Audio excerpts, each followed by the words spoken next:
Oi, gente, eu sei que eu já gravei nesse assunto, porém eu apaguei o vídeo porque eu sinto que eu não expliquei ele direito, e mesmo se eu tivesse explicado, eu sinto que eu expliquei morta, né? Porque eu lembro que eu gravei com ele com sono.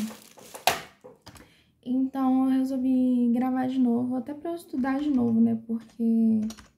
pra eu estudar direitinho dessa vez, tá?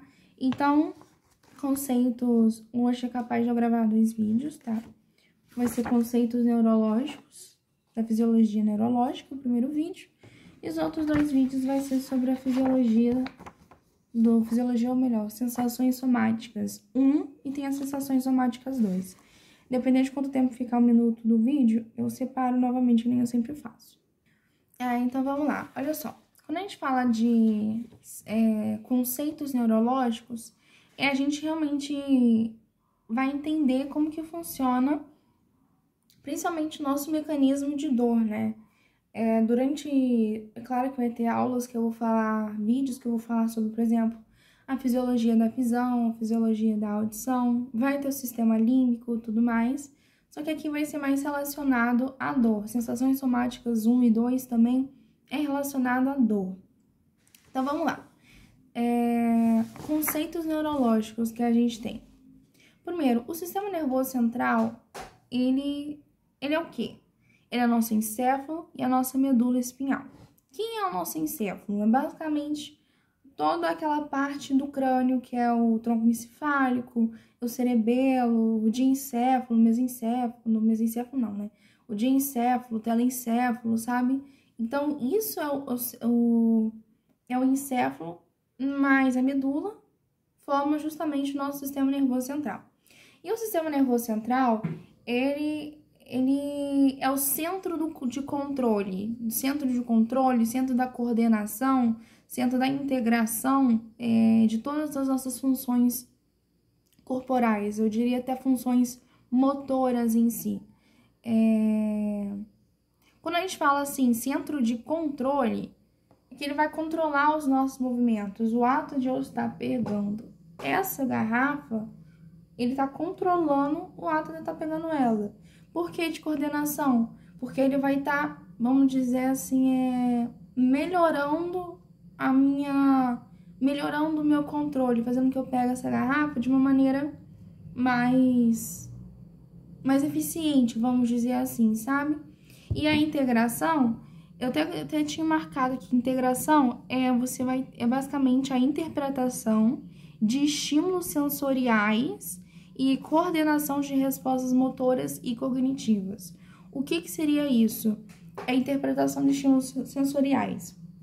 No vídeo anterior, eu havia dado o exemplo da chapinha quente, que eu estou fazendo chapinha no meu cabelo, por algum descuido meu, encostei na minha mão. Senti o primeiro estímulo sensorial que eu tive é desse ato de queimar.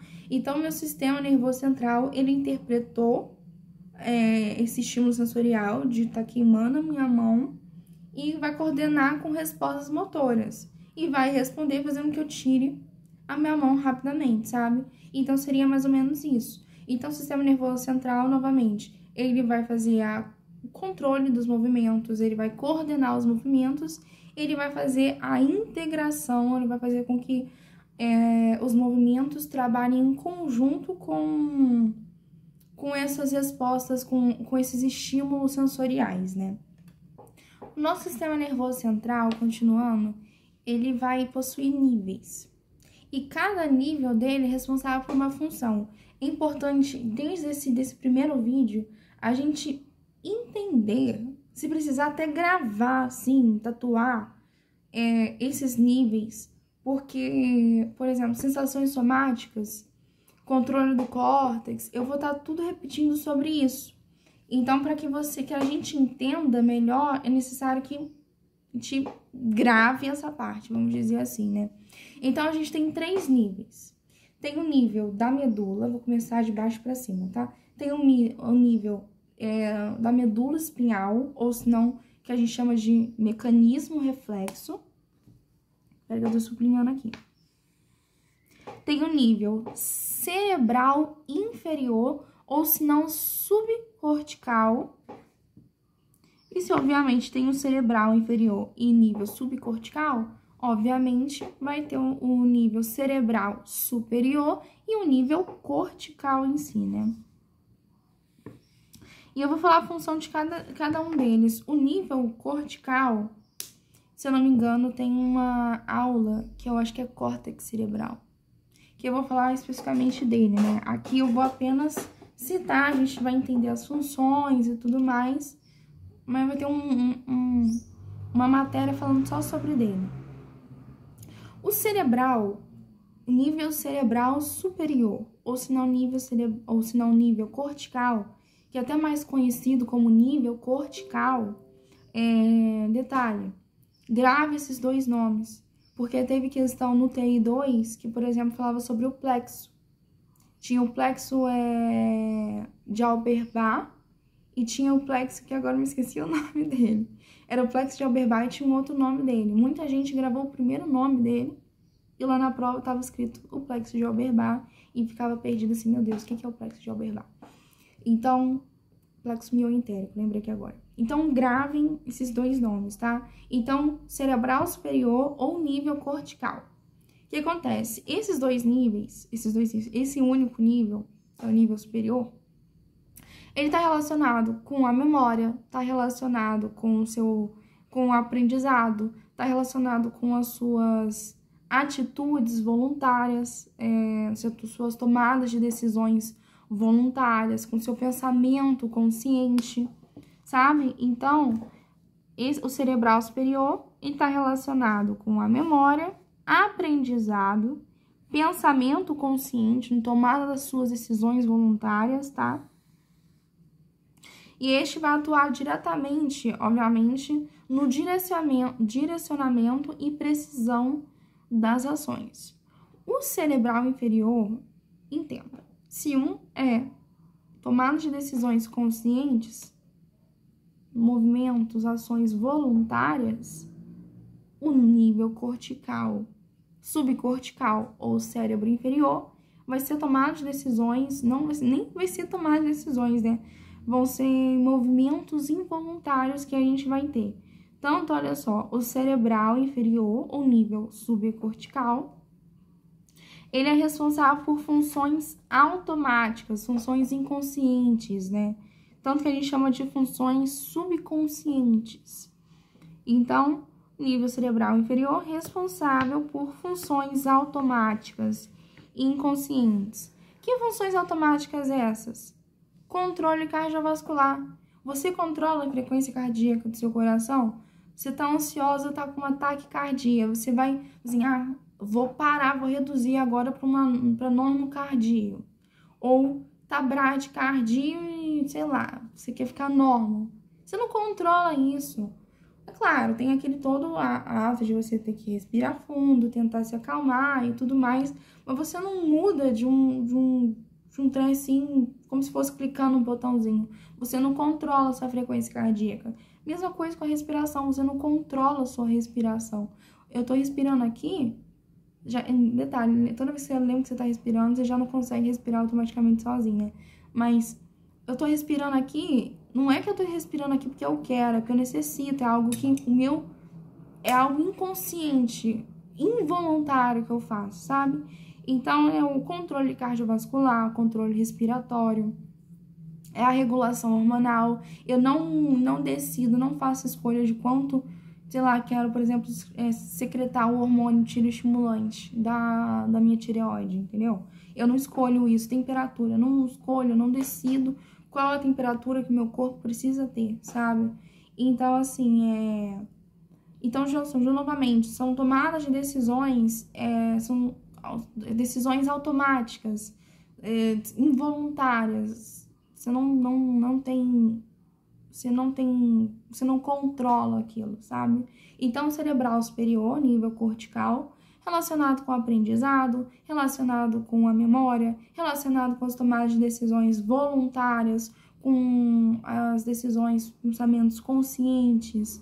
Cerebral inferior ou subcortical, relacionado com a tomada de decisões inconscientes, involuntárias. Você não escolhe o que você vai fazer, sabe?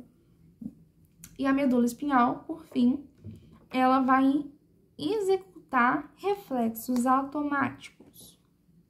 Lembra do estiramento? Lembra da integração que eu havia falado, que é um conjunto de ações em que você vai ter o estímulo sensitivo presente e o teu corpo vai responder com uma resposta motora, que é o ato de você retirar a mão. Então, quem vai estar responsável por isso é a medula espinhal. Ela vai justamente executar esses reflexos automáticos. Como um exemplo, retirada rápida de um membro diante de um estímulo doloroso, por exemplo.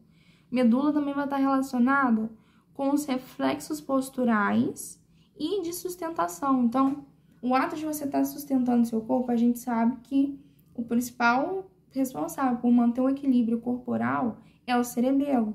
Mas a medula também faz aí essa parte de manter sua postura corporal, sabe? E os reflexos viscerais também. Que reflexos viscerais, Ana Clara, que você tá falando? Eu não sei se vocês lembram, mas, por exemplo, quando eu falei do TGI no geral, eu não lembro exatamente qual parte, mas eu falava que a medula, em trabalho junto com, acho que o tronco encefálico, atuavam justamente nessa contração, no relaxamento de alguns órgãos do TGI, do trato gastrointestinal, sabe? Então, a medula espinhal, ela é responsável por esses reflexos automáticos, responsável pela manter sua postura, responsável pelos reflexos viscerais, né? Então, 3 reflexos. Reflexo automático, que é o ato de retirar o membro ao estímulo doloroso, que eu falei que trabalha até junto com, tá relacionado com a integração, né, a chapinha lá. Reflexo da postura corporal, de manter com a postura, manter, né, tudo mais assim. E o reflexo visceral, que vai estar trabalhando em conjunto com o tronco encefálico, com acho que a contração, com o relaxamento de alguns órgãos e tudo mais. Então, os principais 3 níveis do sistema nervoso central é isso. Nessa parte aqui do vídeo, agora a gente vai falar sobre as principais células do sistema nervoso central e qual a função delas, obviamente. Já adiantando, a gente vai ter os astrócitos, porque vai ter uma parte que eu vou falar especificamente das funções dela aqui, só que eu deixei em observação aqui, então eu vou ler, né, porque, enfim, os astrócitos, tem os astrócitos, tem os oligodendrócitos, tem as células ependimárias, tem várias células aqui que eu vou rever. Mas adiantando, os astrócitos, elas são células que possuem diversas funções, tá? Por exemplo, em funções relacionadas com o sistema imunológico, funções relacionadas com a regulação das sinapses, com funções fagocíticas. Tem as células ependimárias, não células epêndimas, são células que vão produzir justamente o nosso licor, ou se não, líquido cefalorraquidiano, que é aquele líquido que vai proteger as meninges, que protege a medula, o nosso sistema nervoso central em si, né? Tá presente até lá nos ventrículos, lembra? Acho que é os ventrículos que produzem justamente através do plexo coroide esse líquido cefalorraquidiano, mas acredito eu que então as células ependimárias, vou até pesquisar sobre isso, elas estão presentes justamente nesse plexo coroide, peraí. Exatamente, o plexo coroide, que está localizado nos ventrículos, não só laterais, como o terceiro ventrículo e quarto ventrículo também, ele é constituído por essas células ependimárias, né, que vai justamente produzir o líquido cefalorraquidiano. Por isso que esses ventrículos produzem o líquido cefalorraquidiano, por causa do plexo coroide, que é constituído por células ependimárias, sabe? Olha só, o líquido cefalorraquidiano é realmente produzido principalmente pelos plexos coroides, localizados nos ventrículos laterais, terceiro ventrículo e quarto ventrículo. O plexo coroide é formado por uma rede de capilares sanguíneos revestidos por células ependimárias especializadas, chamadas de células epiteliais do plexo coroide.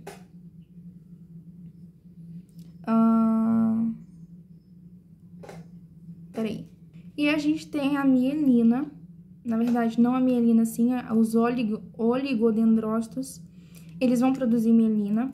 Lembrando que a mielina, ela é muito importante pra gente, por causa que é através da mielina que a gente vai ter as respostas a estímulos rápidos.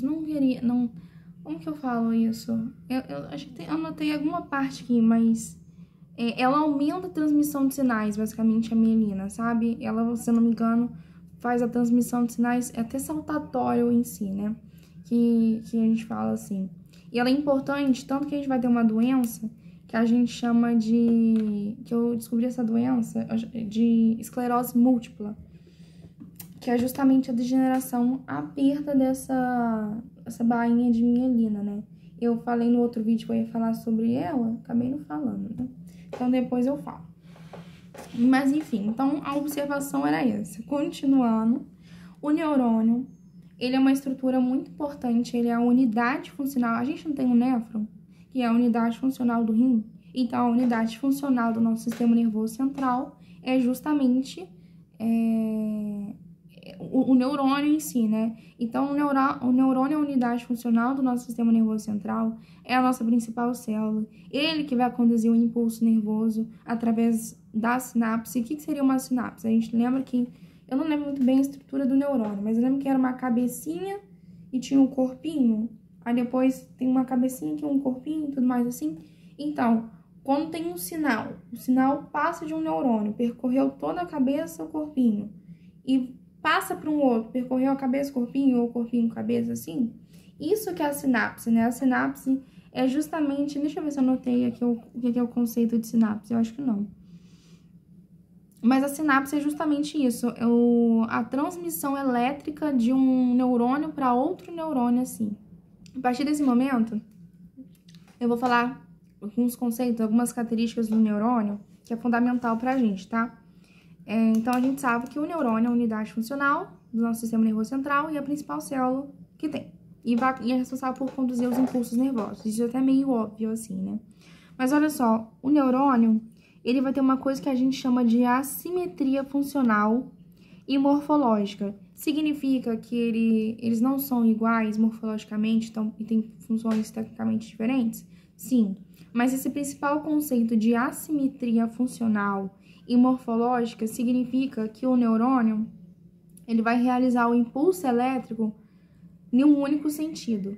Tanto que a gente chama isso de via eferente, tá? E unidirecional, uma única direção. É legal a gente entender isso, porque vai ter, eu não lembro, mas vai ter um trem aqui que vai ter sentido bidirecional, tá? Então, a gente precisa diferenciar isso, tá? Então, o neurônio, ele vai realizar via eferente, ou seja, vai levar informações do sistema nervoso central para os órgãos efetores. Então, vai sair lá do sistema nervoso central e vai descer até chegar naquele órgão lá. Por exemplo, quero contrair meu coração. Não, sei lá, eu quero contrair meu coração. Então, vai lá desde o sistema nervoso central e vai percorrer até meu coração para ele contrair. Então, essa seria a via eferente. E unidirecional aqui, ele só vai numa única direção, ele não vai voltar. Se voltar, é bidirecional, unidirecional apenas, tá?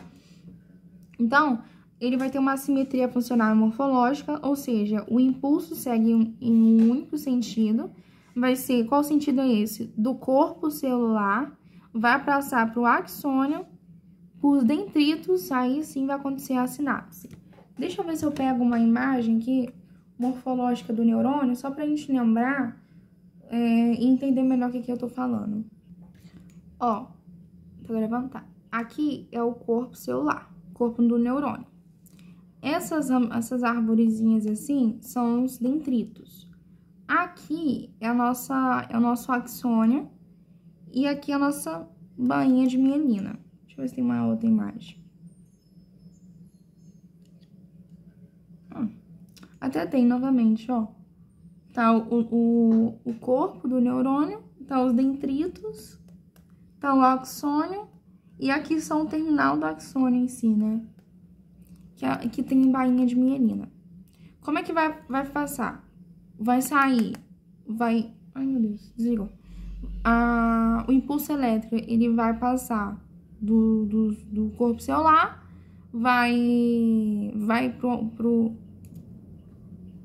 a mensagem sempre chega ao dendrito, do dendrito vai pro corpo celular, do corpo celular vai pro axônio, do axônio vai pro terminal do axônio e sinapse, sabe? Seria mais ou menos esse sentido aqui. Então, acho que essa parte aqui deu para entender. Ainda características importantes a gente entender. São excitáveis eletricamente e quimicamente, ou seja, os neurônios, eles são, vamos dizer assim, ativados com algum estímulo químico. Que estímulo químico? Não faço ideia, não sei pegar exemplos assim, não. Sei lá, fumar. A substância do cigarro, por algum motivo lá, excitou um hormônio lá, liberou dopamina. Gente, não sei o que eu tô falando aqui agora, tá pegando um exemplo assim. Então, excitáveis quimicamente ou eletricamente no ato de... Ai, tá quente. Ou beliscaram pra mim, retirado da mão assim. Então, são excitáveis eletricamente e quimicamente. Ou seja, respondem a estímulos elétricos e neurotransmissores, estímulos químicos. E a sinapse, gente, ela pode ser convergente ou divergente.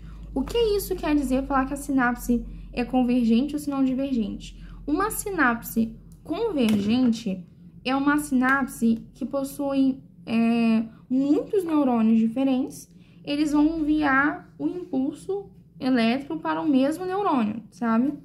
O mesmo neurônio pós-sináptico. Agora, uma sinapse divergente, um único neurônio, ele vai enviar o impulso nervoso para vários neurônios. É o contrário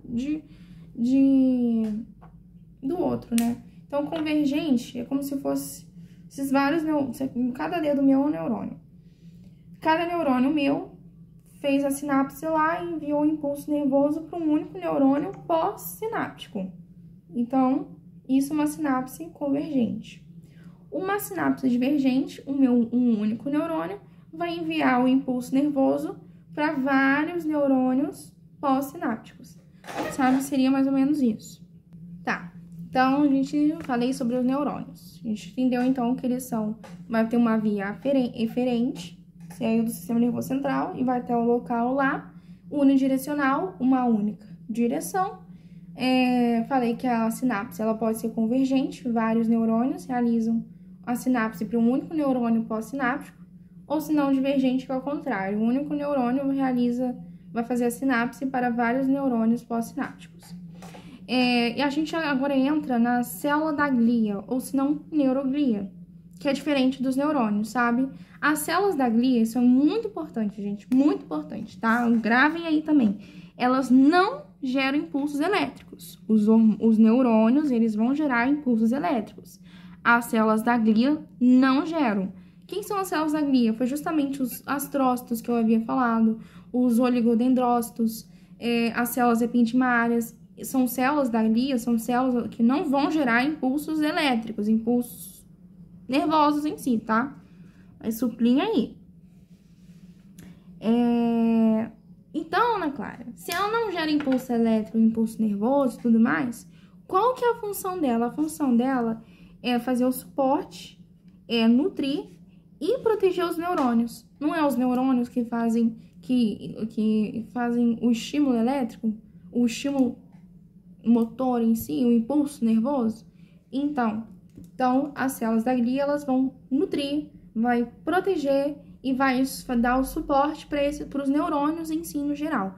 Essa que é a função delas. Tanto que nem havia citado lá dos oligodendrócitos que fazem a produção da mielina. A mielina é importante no processo da transmissão rápida dos sinais, entendeu? A mielina,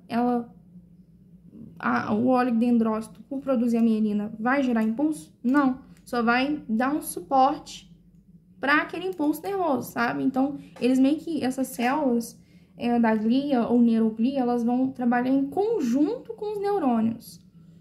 Gravem isso, tá? Por favor.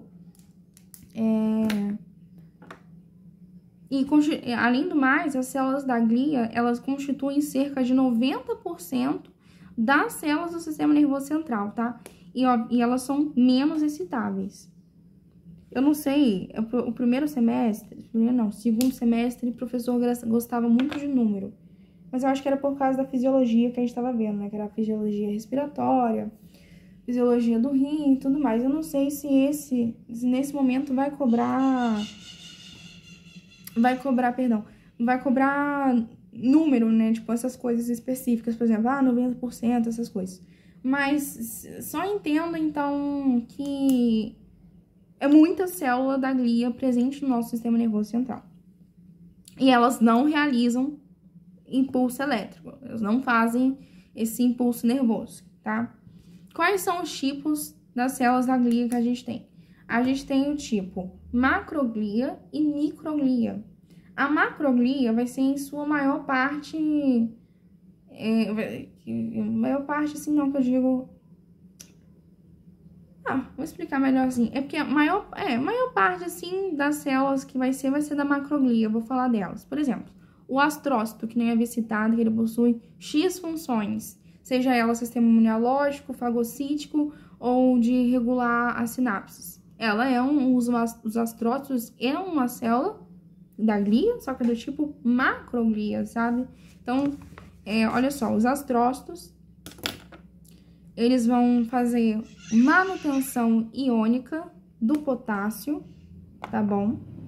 E eles estão relacionados com epilepsia, com Alzheimer, com AVC, tá? Falou epilepsia lá na prova, marca lá, eu marcaria, né? Marca lá astrócitos. Falou, não necessariamente AVC e Alzheimer, né? Porque, se eu não me engano, alguns outros podem causar isso.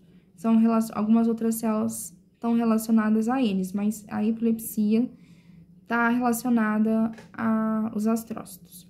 Então, os astrócitos, eles estão relacionados, novamente, com a epilepsia, com AVC, com Alzheimer, vou até marcar aqui. E eles vão fazer manutenção iônica do potássio. Além do mais, eu diria que até uma das principais funções que os astrócitos vai fazer é que ele vai regular a concentração de glutamato e de aminas no nosso sistema nervoso central. Por que é importante isso? Porque o glutamato, se eu não me engano, ele é o principal neurotransmissor do nosso sistema nervoso central. Se eu não me engano, tô falando muito se eu não me engano, mas enfim, o sistema nervoso autônomo e o sistema nervoso simpático e o parasimpático, cada um vai ter um tipo de neurotransmissor. Eu acho, nossa, que agora não vem muito assim na minha mente, mas que o parasimpático é a acetilcolina e o simpático é a noradrenalina. Eu posso estar falando muita merda agora, mas enfim. Então, os astrócitos vão fazer a manutenção dos canais iônicos de potássio. Eles estão relacionados com o Alzheimer, relacionados com o AVC, com a epilepsia. Vai fazer justamente ele vai regular, ele que vai decidir a concentração de glutamato e aminas no nosso sistema nervoso central. Novamente, o glutamato é o nosso principal neurotransmissor, tá? Eles, além disso, vão interagir com a barreira hematocefálica. Lembra que eu havia falado que ele possui inúmeras funções? Então, ele vai ajudar na formação e remodelação sináptica, que nem havia falado. Está relacionado também com o sistema imunológico. Não sei se eu cheguei a escrever aqui.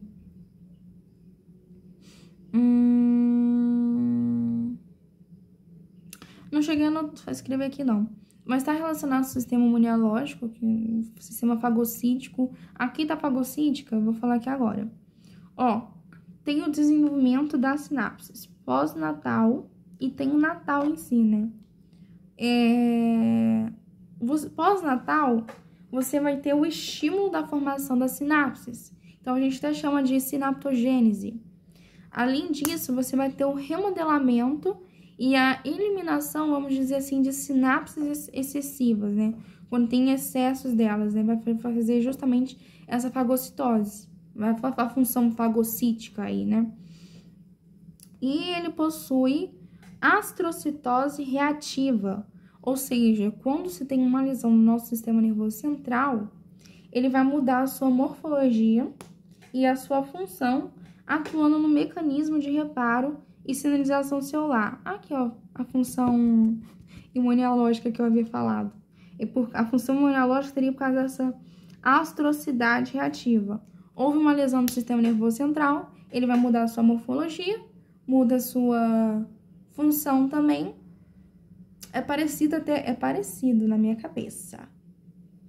Do jeito que eu pensei aqui. Não é que tem relação, mas na minha cabeça é parecido com a metaplasia, né? Minto,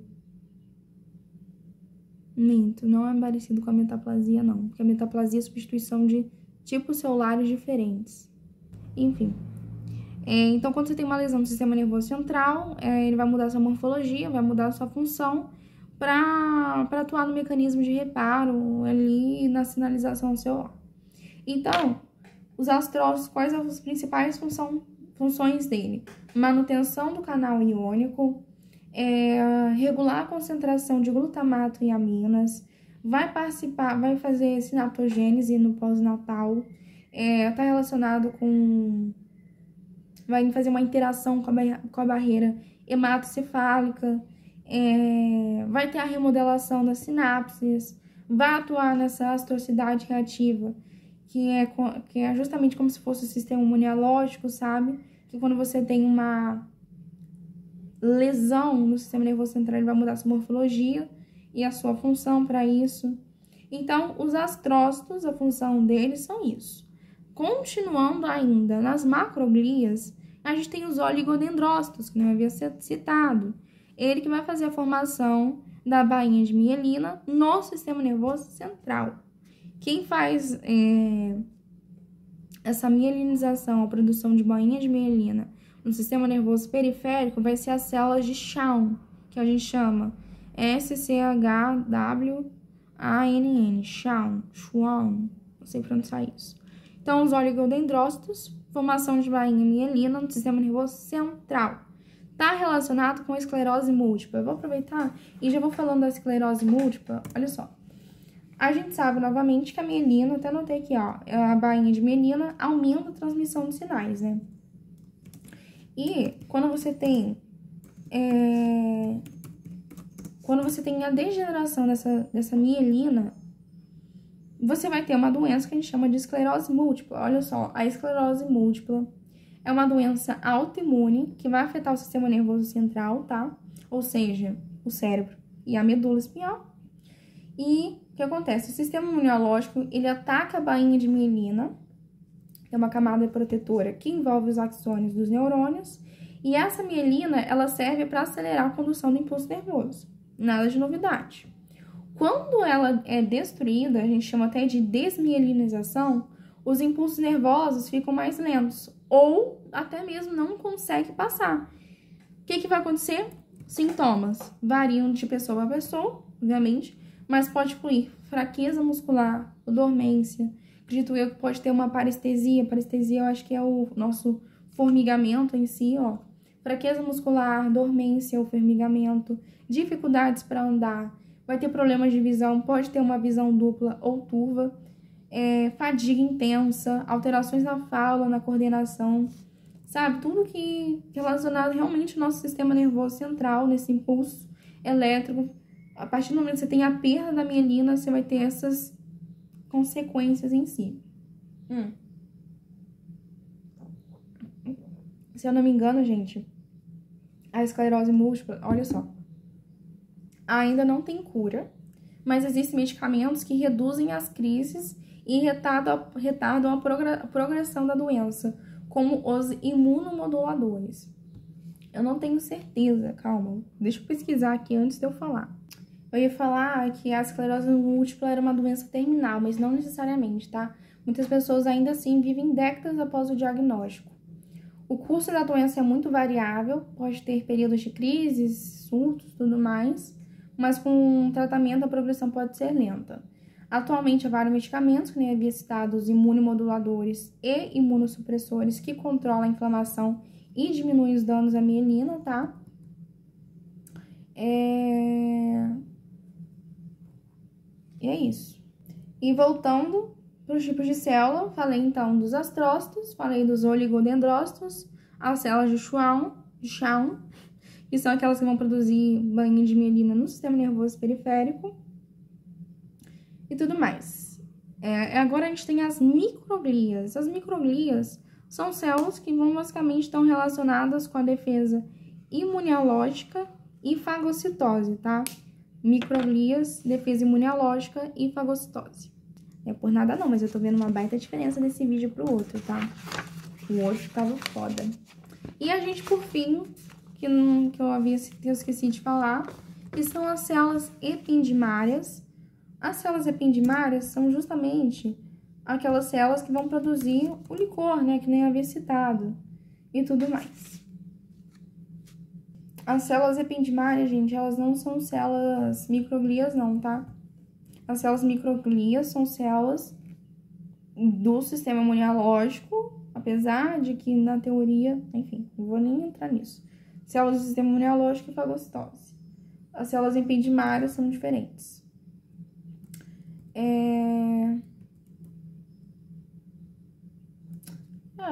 A parte das células em si, os tipos delas e as funções delas foram. Falta agora eu falar, tá acabando. Falta 2 folhas só. Falta essa folha e essa daqui. Essa aqui é a metade. Então, falta eu falar agora do potencial de ação das membranas, que não é muito diferente do potencial de ação, por exemplo, de músculo esquelético, músculo cardíaco, essas coisas, sabe? Vocês vão pegar assim, ó, moleza. Olha lá, vamos então falar do potencial de membrana de ação. O que acontece? Eu vou ter que ler aqui primeiro, porque eu fiz umas anotações. Aí eu preciso entender minhas anotações, peraí. Ah, sim. Olha só, a gente sabe que o potencial de ação, para que uma célula realize a sua função, vamos dizer que ela seja ativada, ela precisa sofrer uma coisa que a gente chama de despolarização, correto? E assim, a gente sabe que dentro da célula, normalmente costuma ser negativo e fora da célula costuma ser positivo. Então, assim, o potencial de membrana é justamente essa diferença elétrica entre o interior, que é negativo, e entre o exterior, que é o positivo da célula, causada justamente por causa dos íons. Que íons? Sódio, cloro, potássio, né, que a gente sempre conhece. Olha só, quando o estímulo atinge o neurônio, então veio lá, tá passando a sinapse, tá conduzindo a sinapse para os neurônios. Chegou no neurônio, a sinapse, o estímulo nervoso. Quando esse estímulo nervoso chega no neurônio, vai acontecer a despolarização. Qual que é o potencial de repouso, primeiramente? O potencial de repouso é quando a célula ela está inativada, que ela está pronta para receber um estímulo e ela ser despolarizada e fazer lá a sua ação. O potencial de repouso, normalmente, costuma ser menos 60 milivolts, menos 60, 70 milivolts, por aí. Então, assim, e detalhe, como fala? Esse potencial de repouso, ele é mantido por uma bomba importantíssima. Qual que é a bomba mais famosa que a gente tem? A sódio, potássio, TPase. Então, quem mantém esse potencial de repouso é a bomba sódio, potássio, TPase. Então, assim, a gente tem um potencial de repouso, que é menos 60 milivolts. Eu acho que é milivolts mesmo que fala. Que é mantido pela bomba sódio, potássio, TPase. Chegou o impulso nervoso, o que acontece? Se a célula vai ser despolarizada. Se ela era negativa, ela vai começar a ficar positiva. No meu outro vídeo anterior, eu havia citado que eu tinha até feito o plano cartesiano, lembra que a gente estudou no fundamental que o plano cartesiano em cima é positivo e embaixo negativo, correto? Então, tá menos 60 aqui. Houve a despolarização, se tá menos 60, ela vai começar a ficar positiva. Ela vai começar a aumentar assim, sabe? Então, essa despolarização é isso, ela vai começar a ficar mais positiva. Então, vai acontecer essa despolarização. No meio dessas polarização, tem um momento que a gente chama de inversão de polaridades, ou se não, no inglês, overshoot, tá? Que é justamente que é a troca, se estava positivo, se estava negativo, vai ficar positivo, o interior vai ficando mais positivo, por isso que ela vai subindo assim no plano cartesiano, no gráfico assim e tal, né? Por isso que chama também de inversão da polaridade, tá? Invertendo a polaridade. Inversão da polaridade, ou se não, overshoot, que é justamente quando você tem a abertura dos canais de sódio. Entrou canal de sódio, recebeu o estímulo elétrico, abriu o canal de sódio entrou, se ela vai ficar mais positiva, aconteceu a despolarização, tá acontecendo a inversão da polaridade, tá acontecendo o overshoot. Então, a gente sabe, então, tem a despolarização, que é a entrada do canal de sódio, a célula vai ficar menos negativa, vai começar ficando mais positiva, e vai ter a inversão da polaridade, que é o overshoot, que vai acontecer nessa abertura dos canais de sódio. Chegou lá, se ela despolarizou, fez a sua ação, vamos supor que era para contrair. Contraiu, vai chegar um momento que ela vai ter que ser repolarizada. Os canais de potássio, de sódio, vão se fechar e os canais de potássio, eles vão se abrir. O que vai acontecer? Vai acabar saindo mais potássio. Se potássio está saindo, a célula está ficando negativa. Aí, tá acontecendo a repolarização, chegou a menos 60, menos 70 milivolts, pronto. A célula está repolarizada. Se ela está no potencial de repouso dela, ela está pronta para receber um outro estímulo, ela ir lá para o seu pico, acontecer a despolarização, ela realizar a sua função e voltar de novo a ficar lá quietinha, lá no lugar dela, sabe? Então, como eu falei, não é nada de diferente do que a gente conhece do potencial da contração do músculo esquelético, cardíaco, entre outros assim, né? Que mais? Esse potencial de ação, eu acho que o nome dele é potencial de Nash. Potencial de Nash é o mesmo que o... Peraí. Não, potencial de Nash não é a mesma coisa. Um erro que eu tinha falado no outro vídeo, né? Porque eu falei que era a mesma coisa. O potencial de Nash, N-E-R-N-S-T, ele é mais um cálculo, tá? Que a gente faz, que é um número que mostra a tendência de um íon, que íon, sódio, potássio, cálcio, blá, blá, blá, de entrar ou sair da célula. Um exemplo, se o potássio quer sair da célula, porque tem muito potássio dentro, mas como o interior é negativo, ele também quer ficar. Quando essas duas se equilibram, o potássio para de se mover. Então, esse ponto de equilíbrio potencial de Nash... Ah, tá, entendi. Basicamente, tem muito potássio dentro da célula, então a célula tá muito positiva, aí ela tem que ficar negativa, um equilíbrio entre positivo e negativo. Então, vai sair uma determinada quantidade de potássio para isso acontecer, para ter esse equilíbrio. Seria mais ou menos isso, potencial de Nash. Ele não é um impulso nervoso, né? Não é impulso. O potencial da membrana de ação já é um impulso nervoso. Esse potencial de Nash é um equilíbrio que você vai ter desses íons. É conta, é cálculo. Tanto que esse potencial de Nash é feito pela equação de Nash. Então, voltando, você vai ter, então, chegou o impulso elétrico, o impulso nervoso, houve a despolarização, vai ter a repolarização. Pode haver de ter um momento de ter uma hiperpolarização, que é quando sai muito mais potássio do que deveria, então a célula fica muito mais negativa do que deveria, demorando então a voltar ao seu potencial de repouso. Então, vai demorar que um estímulo elétrico atinja essa célula. Se eu não me engano, tem alguns antiarrítmicos que justamente agem nessa parada de hiperpolarização. E você depois vai ter um retorno ao potencial de repouso, né? Aí, tem os tipos de sinapse. Lembra que eu havia falado que existe a sinapse elétrica e a sinapse química? Eu vou falar justamente sobre elas. E lembra que eu também havia falado que existe o sentido unidirecional e bidirecional? Então, vai ser aqui que entra. Voltando. Sinapses. Então, a sinapse, nem havia falado, é a junção de um neurônio com o outro.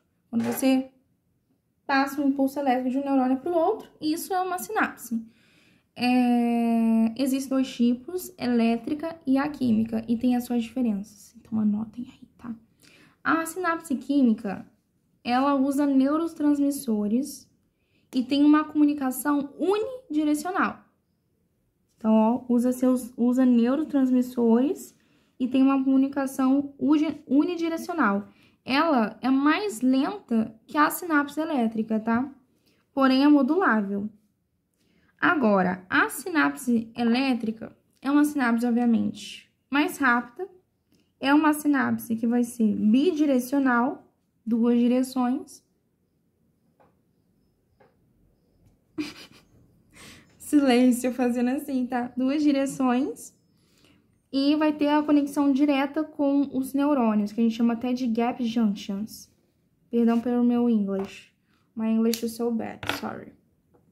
Então, assim, Então, enquanto a química, a química não vai ter uma conexão direta com os neurônios em si. Vai ser através de neurotransmissores. É mais lenta e unidirecional. Agora, a sinapse elétrica, ela vai ter uma comunicação direta com os neurônios, através das gap junctions, e uma comunicação mais rápida, uma comunicação bidirecional, né? E tudo mais. Como que funciona a sinapse? Eu já ia falar comunicação. Como que funciona a sinapse química? Primeiro, você vai ter a síntese e o armazenamento do neurotransmissor. Então, vai produzir e vai armazenar esse neurotransmissor. Esse neurotransmissor, depois, ele vai ser liberado na fenda sináptica, nesse local onde vai acontecer o impulso, eu ia falar o impulso nervoso, né? O impulso químico, assim. Então, produziu, armazenou, liberado na fenda sináptica. Quando ele é liberado, quando tem a ligação, então vai acontecer a ligação dos receptores pós-sinápticos, um no outro. Então, esse neurotransmissor, ele vai ligar nesses receptores pós-sinápticos. Ligou, fez lá a sua ação lá que tinha que fazer, vai acontecer, ele vai lá, não vai ter mais utilidade. Então, esse neurotransmissor, ele vai meio que ser degradado, né? Ele vai ter a remoção desse neurotransmissor. Então, a sinapse química é assim, primeiro vai ser a produção, a síntese e o armazenamento do neurotransmissor, liberação dele na fenda sináptica. Deixa eu ver a hora. Liberação dele na fenda sináptica, vai ter a ligação desse neurotransmissor nos receptores pós-sinápticos e depois que ele fez essa função lá, vai ter a degradação dele ou a remoção do neurotransmissor em si. Aí, a gente divide os neurotransmissores em classes, tá? Existe a classe 1. Existe 4 classes. Classe 1, 2, 3, 4. Classe 1, classe 2 é as nossas aminas. Classe 3, os aminoácidos, e o classe 4 não tem nome. Classe 1, acetilcolina, serotonina, dopamina, não, minto, que a noradrenalina, dopamina, serotonina, histamina é classe 2, que são as aminas mesmo. Classe 1 é apenas a acetilcolina. Acetilcolina vai ter a ação excitatória, ela que vai fazer a contração do músculo. E vai ter também uma ação inibitória, né, que vai ser inibir a contração e tudo mais. Classe 2, noradrenalina, dopamina, serotonina, essas classes que nem eu havia falado das aminas. Classe 3 são os aminoácidos, o glutamato, o GABA, a glicina, o aspartato. O glutamato, ele é excitatório e o GABA e o aspartato, ele é inibitório, tá?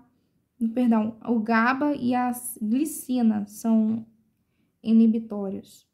E a classe 4 são ATP, óxido nítrico, e vai ter até uma modulação mais lenta. Então, 4 classes de neurotransmissores. Classe 1, acetilcolina, que ela é tanto excitatória quanto inibitória.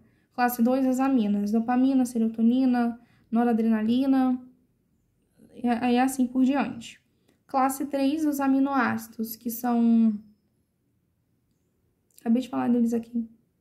O glutamato, o GABA, a glicina, O GABA, o glutamato é excitatório. O GABA e glicina inibitórios. E classe 3, ATP e óxido nítrico. Aí, a gente tem até a importância de cada um. A acetilcolina, o principal neurotransmissor que a gente tem, incluindo o glutamato. A noradrenalina para atenção, tanto e alerta, o sistema aí da... Nossa, esqueci o nome. Dopamina, prazer, controle motor. Serotonina, humor, sono. Gabiglicina, inibição neural. E glutamato, principal excitatório cerebral. Acetilcolina, o principal neurotransmissor motor. Glutamato, principal excitatório cerebral. E a gente tem os neuropeptídicos, tá, gente? Que é importante a gente também saber desses neuropeptídicos. Os neuropeptídicos, eles são neurotransmissores de ação lenta e prolongada, tá? São sintetizados no corpo e não reutilizados. Grava esse não reutilizados, tá? Grava aí, marca com X, circula, eu vou circular aqui, ó, não reutilizados. Então, os neuropeptídeos, eles são neurotransmissores de ação lenta e prolongada, tá bom? São sintetizados no corpo, mas eles não são reutilizados. Exemplos de neuropeptídeos: endorfina, encefalina, substância P, substância vasopressiva, ocitocina mesmo, que é aquele hormônio engraçado, né? É um hormônio, só se tem um neurotransmissor chamado também ocitocina. Mas a ocitocina é aquela que faz a contração do útero, né? Enfim. O TRH, hormônio tireoestimulante, o ACTH, hormônio, acho que córtico estimulante, acenocortical, não lembro o nome. Somatostatina também, tá? São tudo exemplos de neuropeptídeos. Cite lá 3 neuropeptídeos. TRH, CTH, endorfina, 4, né? E somatostatina, que eu falei aqui. Fatores que alteram a excitabilidade dos neurônios. Gravem isso aqui que eu vou falar, tá? Olha só. Fadiga sináptica. O que é a fadiga sináptica? O nome já fala, né? Tá acontecendo uma sinapse ali constante. Chegou um momento que houve tanta excitação que saturou. Houve uma fadiga sináptica. Ela não vai conseguir fazer uma sinapse que nem ela fazia, que nem eu normalmente faria, né? Deixa eu pegar um conceito aqui mais preciso. Olha, a fadiga sináptica, ela é uma redução temporária na eficiência da transmissão sináptica, quando a sinapse é estimulada repetidamente por muito tempo. Foi o que eu havia falado, né? Então, o neurônio continua mandando estímulos, mas a sinapse fica cansada e ela para de responder bem, né? Não acontece tanta transmissão de impulso nervoso assim. A fadiga sináptica, ela até está relacionada com crises convulsivas, tá? A acidose. Ela vai reduzir a excitabilidade dos neurônios. Então, com a acidose, os neurônios não ficam tão excitáveis. Então, eles não vão ser ativados assim, não vão receber tantos estímulos assim. A alcalose, a cafeína,